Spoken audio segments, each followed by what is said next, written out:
Good afternoon, and welcome to the DCTV News at Noon program. This program is brought to you by the Southwest TV Translator Association and supported by the Dolores County Broadcasting Network on DCTV. The News at Noon program is the best assembly of news and local weather for the Four Corners region. Give us your feedback and news alerts at 677-4119. With all that said, I'm Kendra Cook and my co-hosts are Kelsey Kiesling and Jerry Tope. And now for April 18th, 2016, here's the news. From the Cortez Journal, a man died Friday afternoon after his passenger vehicle slid off Highway 145 and crashed into the Dolores River, landing upside down. According to Montezuma County Sheriff Steve Nowlin, the fatal accident occurred near mile marker 28 east of Stoner. The driver was Isaiah Deswood, 26, of Red Mesa, Arizona, a small town in Apache County in northeast Arizona. Deswood was driving a 2003 Ford Taurus. The crash was reported by a passing motorist. Rescuers from the Colorado State Patrol, Dolores Fire, Rico Fire, and the Montezuma County Sheriff's Office responded to the accident that occurred between Stoner and Taylor Creek Road. Rescuers used ropes to rappel off a roughly 40-foot embankment to reach the car and victim. The crash closed the highway in both directions. According to Sheriff Nowlin, the Colorado State Patrol is investigating. The river is starting to run high and the roads were slick and slushy. Just after 9 p.m. Friday, Captain Adrian Driscoll of the Colorado State Patrol said next of kin had been identified. Reported in the Cortez Journal, according to a 6-page complaint filed last month in Denver federal court, 2 vice presidents at Purgatory told Megan Yeager, a mother of 3, that she wouldn't be considered for a job promotion because it would require long days, weekend work, and significant travel. The job, they said, wouldn't be appropriate for a mother. Yeager and her attorney, Daniel Kalish of Denver, declined to comment for this story. In a prepared statement Friday, Purgatory Resort CEO Gary Dirk called it a frivolous lawsuit with no factual evidence. Yeager submitted a similar complaint to the Equal Employment Opportunity Commission, which investigated the claim and dismissed it without merit, Dirk said. Purgatory is committed to fostering a diverse workplace environment that supports working moms and dads, he wrote in a statement. More than half of Purgatory's current middle and upper level managers are women, which we believe is a much higher percentage than the ski industry overall. And the resort offers numerous policies and programs that support working moms and dads and their families, including child care, subsidy programs, and flexible schedules for working parents. Yeager is seeking in excess of $75,000 in compensatory and emotional distress damages. According to the complaint, Yeager worked as the event fulfillment manager during the 2014-15 winter season. It was her job to plan, execute, and organize events for the resort. The part-time position was scheduled to end April 5th, 2015, but in early December 2014, Dirk asked Yeager if she would serve on the 50th anniversary committee, which she believed would allow her to work full-time or at least be hired for the summer and 2015-16 winter season. On March 5th, Yeager was told by Judy Watchub, Vice President of Village Services, and Greg Ralph, Vice President of Marketing and Sales, that the position would not focus on events but instead assist the wedding coordinator and the sales teams at trade shows. As reported in the Cortez Journal, Waste Management has purchased Baker Sanitation, Inc., what was an independent local garbage service operating in southwest Colorado since 2006. A spokesperson for Waste Management said it will be a seamless transition and that there will be no changes to service, rates, or schedules at this time. Waste Management will take over BSI's 8 routes in Montezuma, Dolores, and La Plata counties. All the current drivers will retain their jobs. For now, Baker's recycling services will also stay. Last year, the Montezuma County landfill adjusted operations to become a regional recycling hub. The move from a stacked bale to a compaction system freed up an industrial baler now used in processing recycling products for the market. As part of the effort, last summer, BSI launched a curbside recycling program for its customers in Cortez. About 40 people signed up for the hybrid single-stream bin system service that requires customers to separate bag recyclables. Number 1 and 2 plastics go in one bag, mixed paper goes in another, and tin, metal, and aluminum go in a third. Cardboard is stacked. Upon arrival at the landfill's tipping floor, employees separate the bags, then bale the commodities for shipment and sale. Landfill manager Shaq Powers said the new program pays for itself and has created a new sorter position. As volume and landfill sales of recyclables increases, additional sorters are hired. Currently, the landfill receives 1 ton of recyclables per month from the recyclable program started by Baker and carried forward by Waste Management. According to the Cortez Journal, for the first time, a food product created using CRISPR, a promising but controversial gene editing technique, could be on track to be sold and eaten, and it might be the first of many. Few scientific issues are more divisive than the regulation and labeling of genetically modified organisms, otherwise known as GMOs. In 2015, a Pew Research survey found that more than half of American adults consider GMOs generally unsafe. In contrast, 88% of scientists surveyed think GMOs are generally safe. That kind of staggering schism between scientific consensus and public opinion, mixed in with a deep mistrust of Monsanto and the company most publicly associated with the push to grow GMO food crops, make it seem at times impossible to have a level conversation about the real risks and rewards of the technology. A new fungus shows just how murky our understanding of the technology and our policy surrounding it remains. Last week, the U.S. Department of Agriculture confirmed that it will not regulate the cultivation and sale of a white button mushroom created using CRISPR. The decision came in the form of a letter to Yinong Yang, a plant pathologist at Pennsylvania State University who created the new mushroom. Yang's frankenfungi is a simple Agaricus bisporus, the kind of white button mushroom you could buy at any grocery store. But Yang targeted several genes that code for the protein that causes mushrooms to turn brown as they age or get bruised. The result is a mushroom more resilient to automated harvesting and long storage periods. Much of the $165 billion in food waste in the United States each year is the result of cosmetic defects, such as excessive browning. Some more attractive mushrooms would be good news for everyone. As written in the Cortez Journal, new solar panels built over the weekend at Empire Electric in Cortez will give some low and moderate income households a break on their electric bills. Volunteers from various groups converged on Empire's campus to install the panels, which can generate up to 21 kilowatts of energy. Empire General Manager Josh Dellinger said between 5 and 10 families who qualify will get a reduced rate on their electric bills, which will be subsidized by energy produced from the panels. The Colorado Department of Energy invested $1.2 million to install solar arrays in areas around the state to benefit lower-income energy customers. The focus is on rural cooperatives such as Empire Electric, which have proven to be early adopters of community solar panel systems. This, according to the Department of Energy Representative Adrian Dorsey. The solar panels at Empire are the first in the state to be installed as part of the department's program. The department also is partnering with Grid Alternatives, a California-based nonprofit that helps build community solar arrays to benefit low and moderate income households.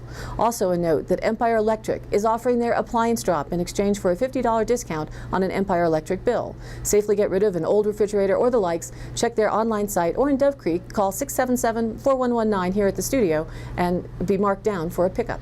According to the Cortez Journal, Colorado lawmakers are moving to enact what is billed as one of the nation's toughest student privacy laws at a time when unscrupulous data collectors can identify youths by their keystrokes in typing class and sell their information. Parents and educators have long worried about protecting students' personal information as more software programs and apps are used in the classroom. Some parents fear their kids' record in K-12 schools could hurt them when it comes to time to apply for college or get a job. The data collected can include grades, test results, opinions, addresses, behavioral issues, or suspensions and IDs. The House on Thursday unanimously backed a bill that defines at what point data accumulated by in-class programs can identify students. The legislation from Representatives Paul Lundeen and Alec Garnett requires companies to destroy, not just delete, that information unless authorized by contract to keep it. Deleted data can be traced and retrieved, the lawmakers say. It is designed to protect students who are increasingly defined by the trail of digital information that they create as they go through life and as they go through their education, Lundin told his House colleagues this week. Technology has rapidly outpaced federal student privacy law, compelling 35 states to enact their own. Lundin, a Republican from Monument, and Garnett, a Democrat from Denver, say their bill goes beyond those laws by requiring personally identifiable information to be destroyed. The data cannot be used for advertising or sold to third parties. Violators could lose their contracts with schools or the state. The bill also allows parents and guardians of Colorado's 861,000 public school students to know who is collecting what data and why. And now, here's our weather report. The storm that brought heavy snows to the mountains of eastern Utah and western Colorado will be shifting north into Wyoming as it weakens. This system continues to spin over Colorado, and moisture is rotating into the central and northern mountains from the north. So rain and snow showers will continue in the mountains through tomorrow, with the best chances of accumulating snow over the west and central and southwest mountains today. Up to 8 inches of snow will fall above 9,000 foot by late this evening. This low will drift into western Nebraska by late tomorrow. So tomorrow we should see the drier air take over for our area, and Wednesday should see only some lingering showers in the mountains, while snow showers will continue over the higher elevations today. Higher elevation snow and lower elevation rain will develop over parts of the northern and central Rockies through tomorrow, with accumulations also possible of up to 1 foot at the highest elevations of Colorado and Wyoming. Temps will be colder again tonight, with a warming trend beginning Wednesday and continuing throughout the work week. A nearly stationary front associated with a deep upper level low will be covering from the upper Midwest and Great Lakes region southward through the central and southern plains. Moisture from the Gulf of Mexico streaming in ahead of the front will cause widespread showers and thunderstorms. Some of the storms may turn severe, so the Storm Prediction Center has issued a slight risk for portions of the southern plains today. Heavy rainfall is expected. Texas will be the most likely area for high rainfall rates over the next couple of days. Southeast Texas is at high risk for flash flooding today, with slight to moderate risk for much of central and eastern Texas and Oklahoma through Wednesday evening. Multi-day accumulations of 3 to 8 inches are forecast from the Arkansas, Louisiana, and Texas border to the western Gulf Coast. The highest amounts will be in the vicinity of Galveston, Texas. The showers and thunderstorms will spread into parts of the middle and lower Mississippi Valley into tomorrow, as well as rain developing along and near the boundary over parts of the central and northern plains. A cold front will slowly sink from the northeast and into the mid-Atlantic region by midweek. Rain will develop along the boundary over the upper Mississippi Valley and expand into the upper Great Lakes today. This rain, moving through parts of northern New England today, will move into parts of the northern mid-Atlantic tomorrow. Some thunderstorms may develop over parts of the middle Mississippi Valley and parts of the middle Missouri Valley this afternoon and evening. In our 5-day forecast, temperatures for our daytime highs for the next 5 days will vary widely, from the mid-50s to the lower 70s. Lows will also vary a good bit, from the mid-20s tonight up to the lower 40s for Friday, with a drop to the mid-30s for Saturday night. Late Friday will be our likely best chance for moisture. Our CO2 report for last week's average was at 408.69 parts per million. Week before last was at 406.57 parts per million. 1 year ago at 404.10 parts per million, and 10 years ago at 384.93 parts per million. Now back to Kelsey with more news. According to the Cortez Journal, for the fiscal year ending June 30th, the college has Fort Lewis College has received $3.8 million in cash, pledges, and in-kind contributions. Vice President for Advancement Mark Jastorf told the Board of Trustees on Friday.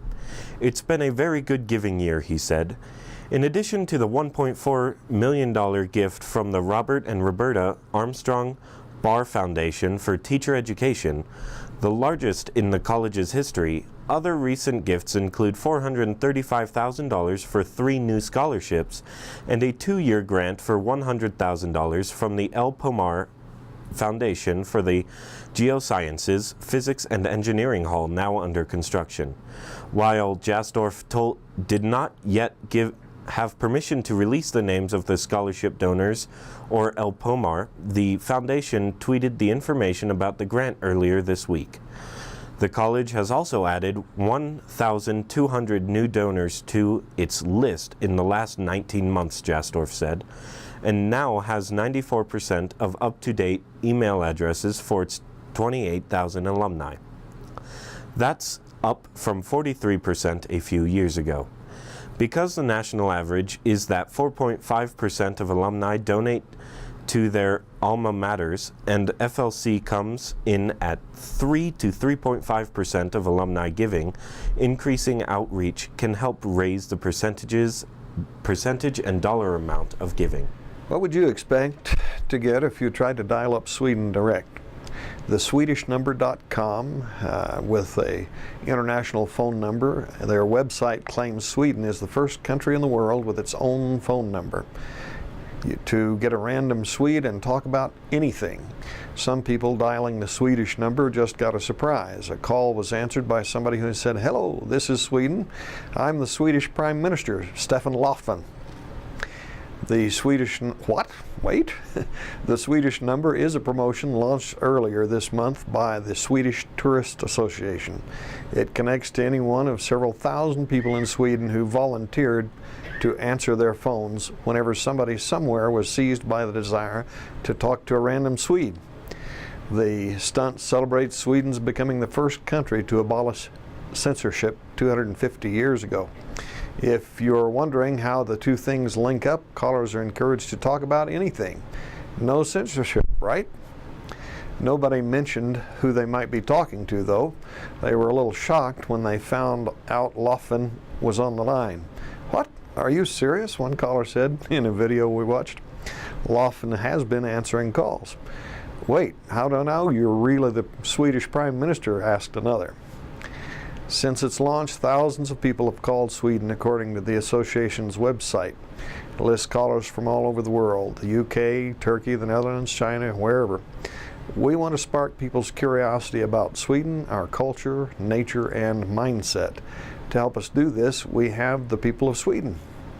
The calls on average last just under 3 minutes. I don't know what you'd expect when you call Sweden, but be careful. According to the Cortez, the melodic storytelling songs of Last Nickel recently filled the halls of the Vista Grande nursing home in honor of local bluegrass legend Mary Watkins. 50 residents enjoyed the concert, and afterward, Watkins shared her family's tradition of playing country-style bluegrass. They played on the Navajo Reservation in Farmington, Los Alamos, Bluff, Mexican Hat, Montrose, and Grand Junction. Watkins, 88, helped to start the Durango Bluegrass Meltdown. Every Labor Day for decades, her family hosted their own bluegrass festival at their Squaw Point home in Dolores County. Watkins excelled at guitar and had a great ear. She fondly remembers creating music with her brothers, Robert, who played mandolin and fiddle, and Francis, a great singer. Last Nickel's down-home songs about miners, haulers, gypsies, and country living resonated with Watkins. Kim McDonnell, Vista Grande's activity director, said live music is therapeutic for the residents. Reported in the San Juan Record in Utah, according to Rebecca M. Benally, San Juan County Commissioner, trusting the federal government has historically resulted in broken promises for Native Americans. As a Dene Navajo woman, a resident of San Juan County and Commissioner, she speaks in behalf of her constituents, the grassroots Utah Navajos. They strongly oppose the Bears Ears National Monument designation in San Juan County on their sacred and spiritual grounds. She writes, having hunted, gathered, and raised our families in and around the Bears Ears Buttes near Utah's Navajo Nation, we do not agree with Native American tribes outside of Utah cutting deals with environmental groups. We depend on these lands for our basic living, to gather medicinal plants, hunt, gather wood, gather pinyon nuts, and perform our cultural traditions. We do not support any movement to convert our sacred lands to a monument that will ultimately be controlled by bureaucrats unfamiliar with our history and traditional ways. The federal government has proven repeated broken promises of trust responsibilities and broken treaties again and again for the last 200 years. Environmental groups trying to sell the idea of a Bears Ear monument purport that the government will agree to allow both a continued access to their sacred lands and management by a Native American advisory council.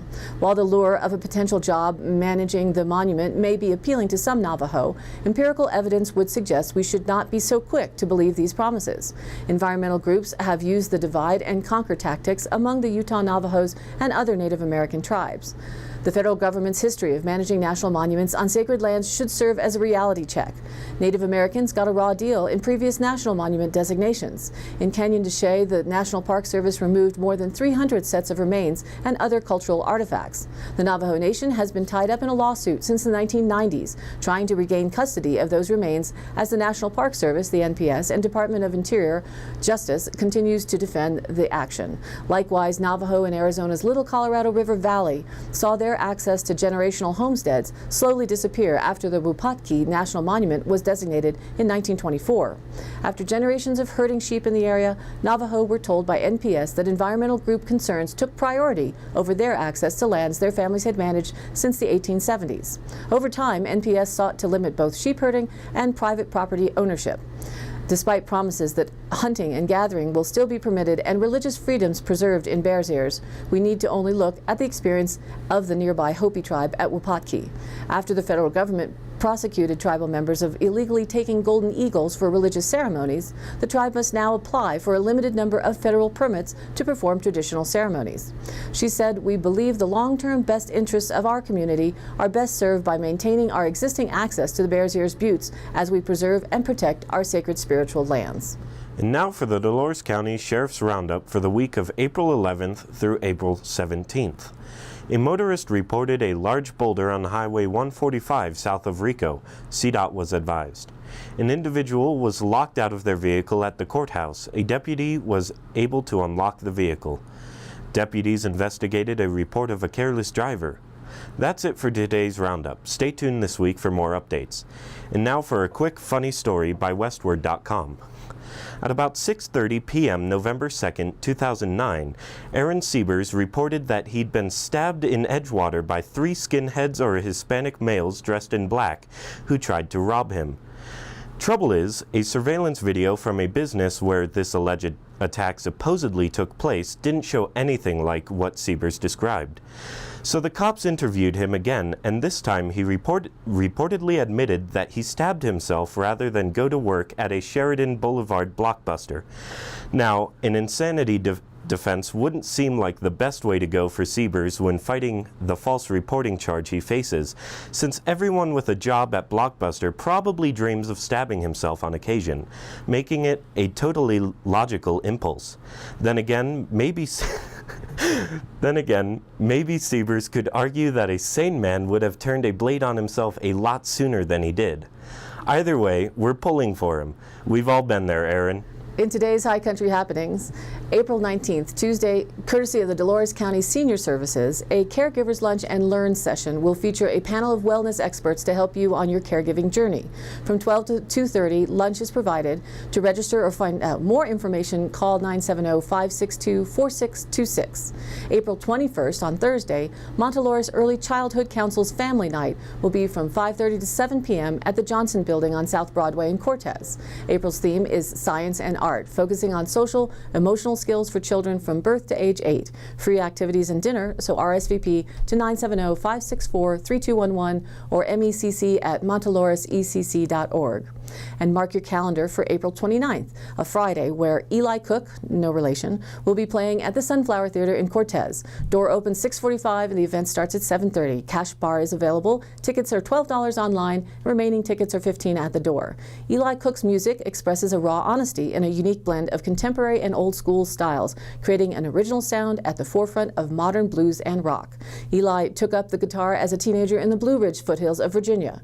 Following the tradition of the great bluesmen, he performed in churches and late-night gospel revivals with only his acoustic and deep baritone voice, while playing every hole-in-the-wall bar that could handle his electric power trio.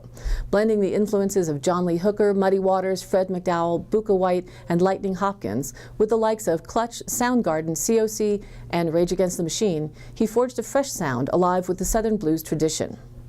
And in my endnotes, have you heard about Bodie McBoatface? That's the name that topped a poll in the UK for naming a new $287 million polar research ship as the competition was launched by the Natural Environment Research Council. Though B. McBoatface had more than 3 times the amount of votes from the next contender, the final decision will be made by the NERC's chief executive. Something rather more stodgy may end up being used, such as the RSS David Attenborough.